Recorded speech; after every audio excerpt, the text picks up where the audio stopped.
In the words of historian Louis Hartz, the United States was born free. Its liberation from British rule began where I'm standing, on the village green in Lexington, Massachusetts. It was here on a spring morning in 1775 that American colonists first fought the British.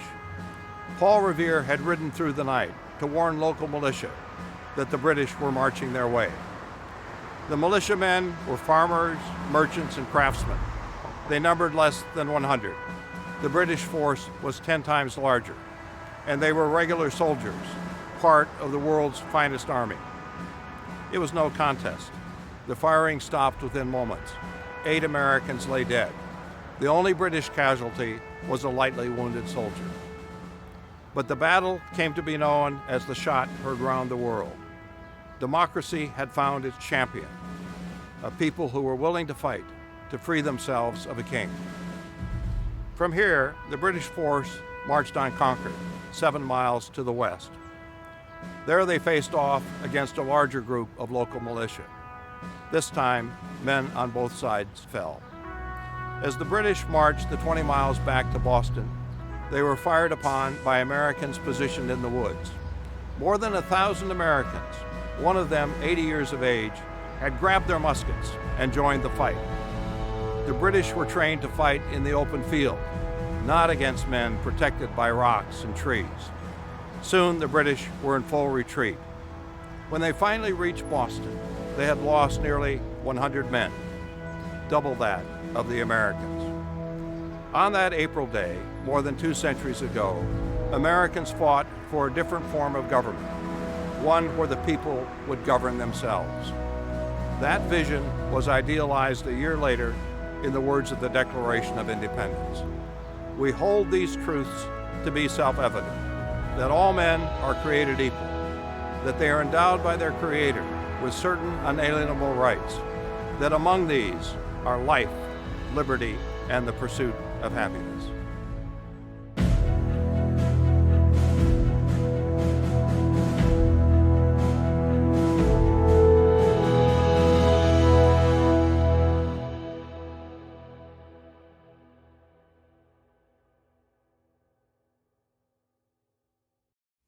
The ideas that sparked the American Revolution are today the foundation of America's political culture.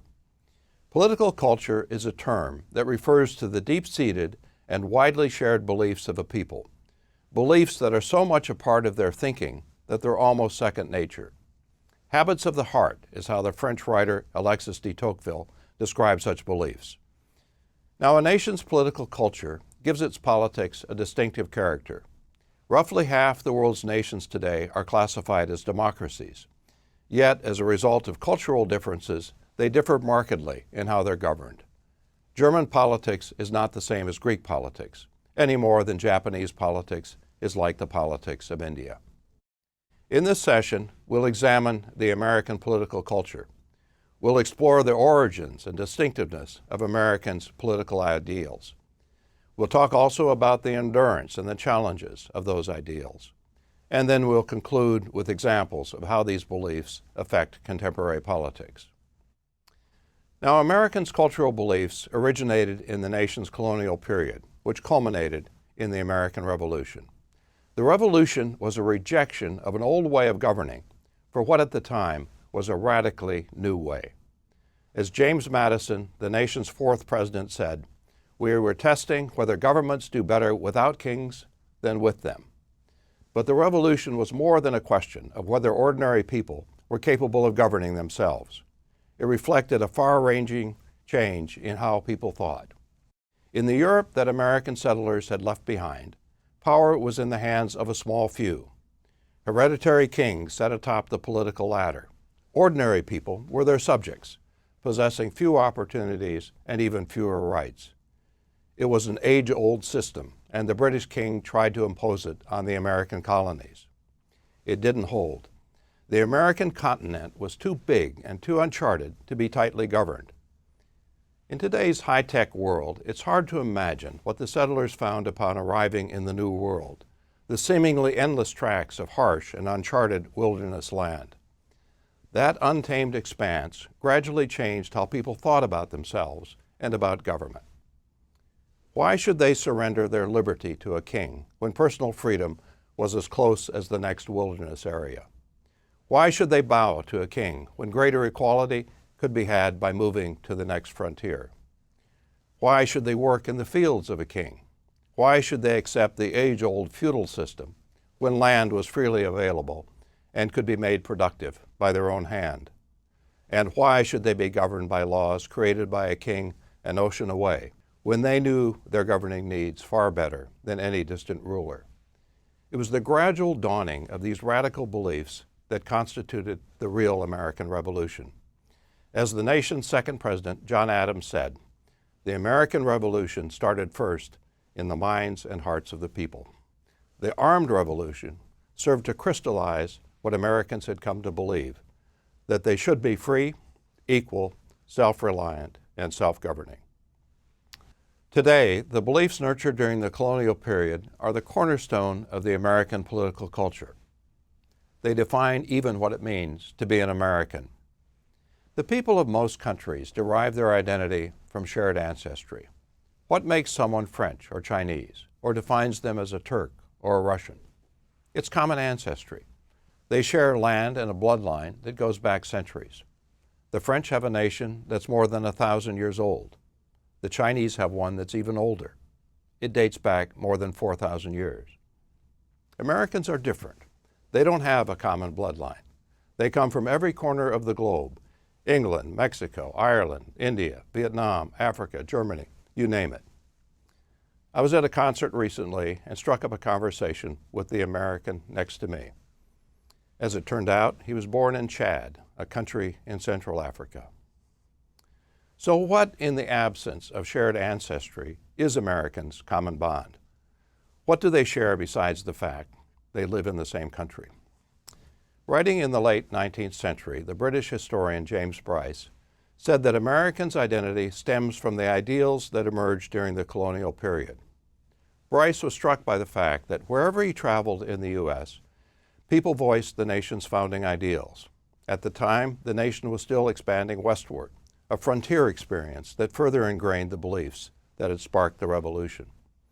Even today, these ideals, liberty, equality, individualism, self-government, are central to Americans' identity. Collectively, they've been called the American Creed. They have been imprinted in Americans' minds by rituals, such as 4th of July celebrations and the reciting of the Pledge of Allegiance by Americans' children at the start of each school day. They have also been sustained over time by the words of America's leaders. Abraham Lincoln's call for a government of the people, by the people, and for the people. Franklin Roosevelt's proclamation that we are a nation of many nationalities, bound together by the unity of freedom and equality. Barack Obama's plea in his first inaugural that America reaffirm the promise that all are equal, all are free, and all deserve a chance to pursue their full measure of happiness. But Americans' ongoing embrace of the nation's founding ideals is more than a matter of rituals and rhetoric. Americans have found that their nation's founding ideals are worth keeping. To be free of repressive government, to be the equal of others, to be economically independent, to have a say in your own governing. Those are abiding principles. Now, high ideals don't come with a guarantee that people will live up to them. The clearest proof of that in the American case is slavery. For 250 years, black Americans could be bought and sold, subject to the dictates of their masters. And even when freed by the Civil War, black Americans continued to suffer second-class status, denied access in the South to whites-only schools, hospitals, restaurants, and hotels. Unequal treatment was also the fate of Native Americans and of women. Asians, too. For a long period, America made it clear that Asians were not wanted here. Chinese and Japanese laborers had been brought here to do the work of laying the tracks for the Western railroads. Once the work was done, they were pressured to leave. Many did. Later, they were barred from entry. Through the Immigration Act of 1924, Congress imposed a complete ban on Asian immigration. Not just Chinese and Japanese, but Koreans, Indians, and other Asians as well. Racism was behind these policies, but America's leaders found it more convenient to say that the Asian way of life didn't conform to the American way. In justifying the 1924 ban, President Calvin Coolidge said that those who did not want to be partakers of the American spirit ought not to settle in America. Echoes of Coolidge's words have been heard in recent years in response to the threat posed by terrorist groups like Al-Qaeda and ISIS. During the 2016 presidential campaign, after a mass killing in San Bernardino, California, Republican candidate Donald Trump was quoted as saying that there should be a total and complete shutdown of Muslims entering the United States. Such examples might suggest that America's cultural ideals are devoid of meaning, high-sounding words but little else. And that's sometimes been true. Cultural values are not commandments. They are principles that people can live up to or ignore. Americans' cultural beliefs are particularly challenging. They are rooted in high ideals. Liberty, for instance, is not license. It's not freedom to do whatever you please. It's rooted in free choice, but it entails responsibility. Freedom up to the point where it infringes on the freedom of others. Americans' cultural beliefs also conflict. Self-government, for example, implies the right of the majority to rule, whereas liberty implies that individuals have rights beyond the reach of the majority. When majority rule and minority rights come into conflict, each side can say that it has Americans' ideals on its side and no resort to logic and persuade either side that the other has the larger claim. Yet, despite their conflicting implications and unfilled promise, Americans' ideals have left their mark on the nation's politics.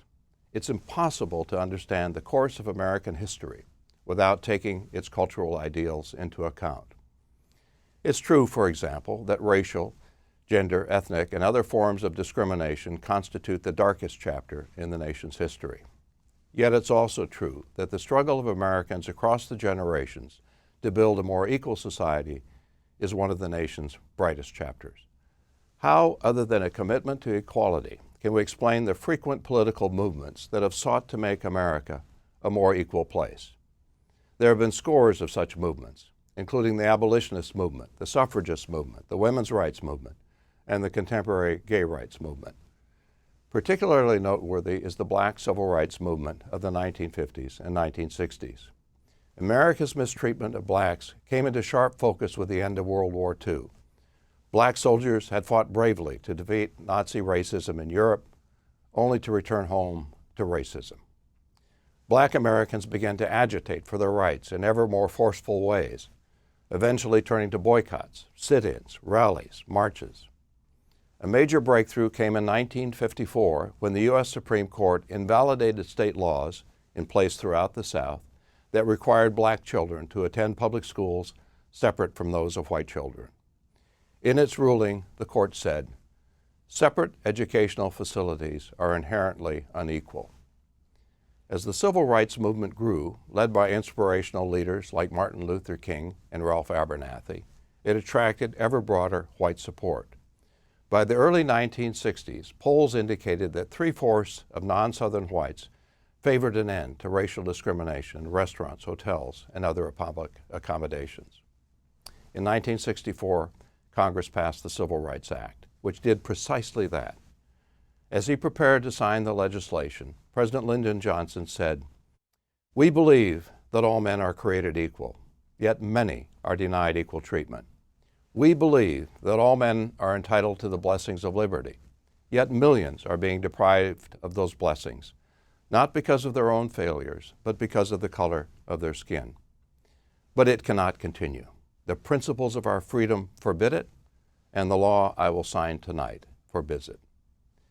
The civil rights movement would not have succeeded without the courage and determination of the black community.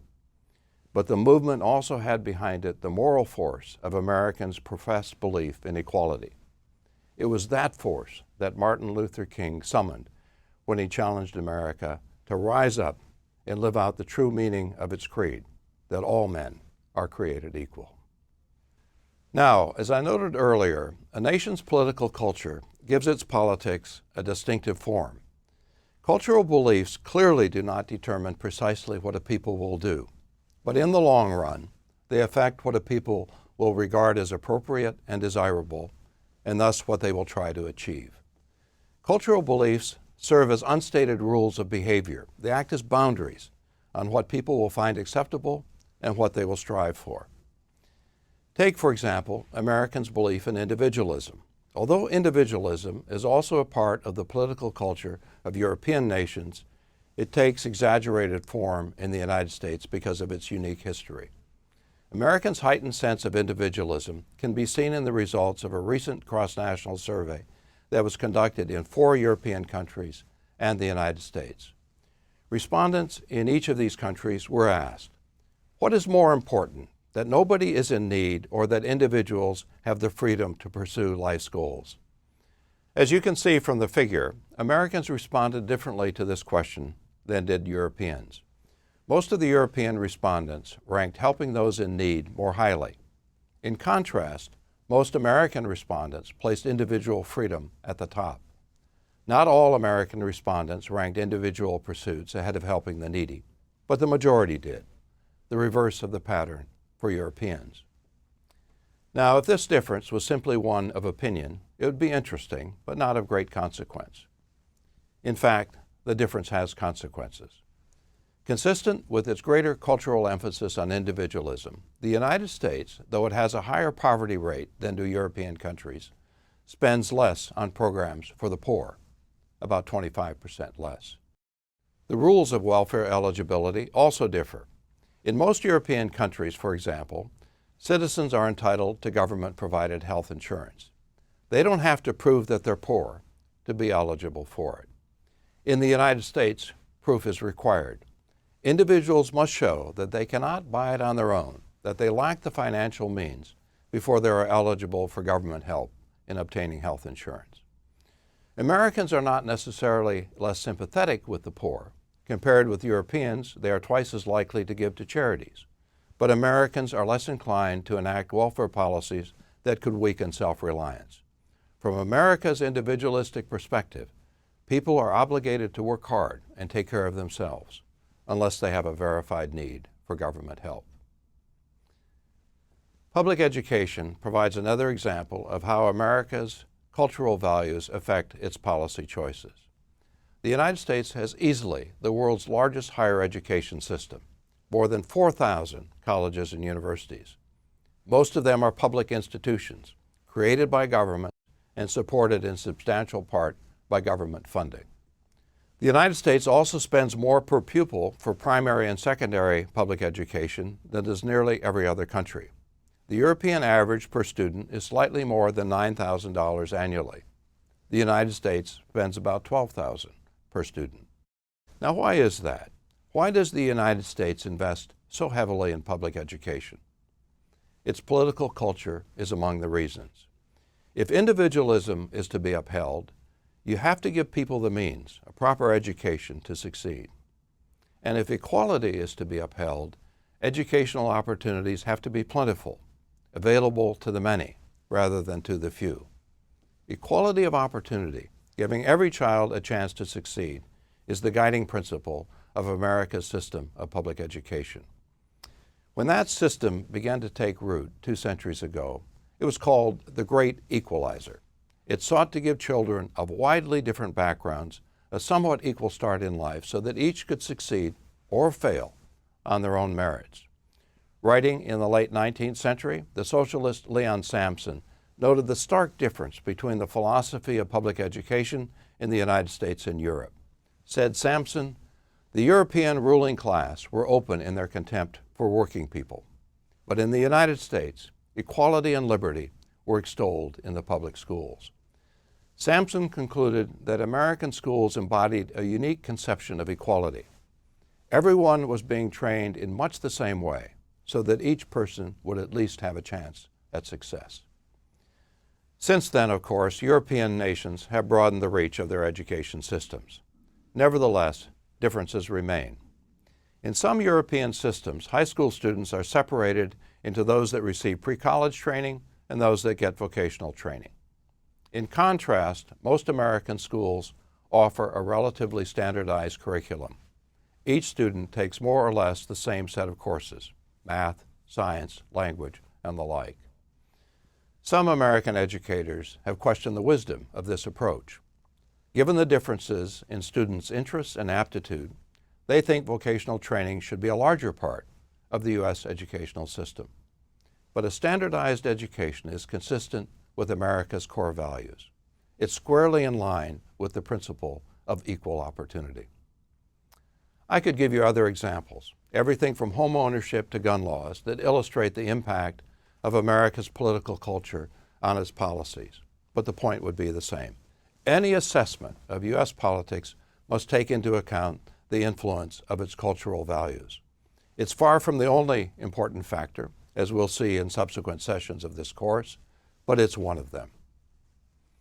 Now, before summarizing what's been said in this session, I'd like to speak briefly about the nature of politics. Political scientist Harold Lasswell described politics as the struggle over who gets what, when, and how. In other words, politics is the process through which a society settles its conflicts over who gets the benefits and who pays the costs of public policy. There are two basic reasons why conflict is at the center of politics. One is scarcity. Even the richest nations do not have enough wealth to satisfy everyone's demands. That sets up conflict over how a nation's resources are distributed. Everyone wants a piece of the pie, but the pie is not big enough to give everyone what they want. Consider, for example, the difference in the quality of America's public schools. Wealthy suburban districts have better school facilities than do poor inner-city neighborhoods. The reason for this is that public schools are financed in large part at the local level. Roughly half of school funding is provided by local taxes, and wealthier communities have a stronger tax base. In an effort to improve their schools, poorer districts have pressured state governments to equalize spending across districts. This proposal has been strongly opposed by wealthier districts, which fear it will weaken their schools. Such conflicts, stemming from insufficient resources to satisfy everyone's demands, are an everyday part of politics. Nearly any time that money, status, or other type of resource is at issue, people will fight over its distribution. The second major source of conflict in society is values. More precisely, values that diverge. One person's beliefs about what's right and wrong may differ radically from another person's. When such value differences exist around an issue of policy, conflict is almost inevitable. A case in point is the abortion issue. Ever since the Supreme Court in 1973 declared that women have a right to choose abortion, the issue has been a persistent source of conflict. To some, abortion is a woman's right to choose. To others, abortion violates the rights of the unborn. These are opposing beliefs and largely incompatible. One side would ban abortion, the other would leave the choice to the woman. How do you bridge that difference? Well, you don't do it easily. Ever since the Supreme Court's 1973 ruling, abortion foes and supporters have been fighting the issue in the courts, through street demonstrations, and in the halls of Congress and state legislatures. Such conflicts are an everyday part of politics. Whenever people's values clash, each side will fight to come out on top. Now, who wins out when there is conflict over resources or values? Which side gets what it wants? The abstract answer is that the winners are those with the most political power. Power is a basic concept of politics. Political scientists define power as the ability of an actor, such as an individual, group, organization, or institution, to influence policy or control the behavior of others. Influence and control, those are the marks of power. Actors with enough power can impose or cut taxes, prohibit or permit abortion, increase or reduce welfare benefits, you name it. Given what power can do, it's not surprising that much of what happens in politics centers on power, trying to get it, as in the case of campaigning for election to office, and trying to use it, as in the case of lobbying to influence legislation. In subsequent sessions, we'll examine the distribution of power in the American political system. Who has power in America and who doesn't? That's one of the most important questions to ask and answer about any political system. Okay, let's wrap up what we've said in this session. We noted that Americans' core beliefs, their political culture, originated in the conditions of the New World, particularly its vast tracts of wilderness land. It opened the minds of colonial Americans to a new way of governing, one rooted in beliefs about personal liberty, individualism, equality, and self-government. We also noted that these ideals have been passed along to each succeeding generation of Americans, ensuring their continuing influence on the nation's politics. Americans have argued over the meaning of these ideals, but not whether they're worth keeping. We pointed out some of the challenges that Americans face in living up to their ideals, challenges that stem in part from the demanding and sometimes conflicting nature of these ideals. We then looked at how these beliefs affect public policy, pointing out that they set boundaries on what people will regard as desirable, and thus what they will try to achieve politically. Finally, we noted that politics is the process by which society settles its conflicts over scarce resources and opposing values.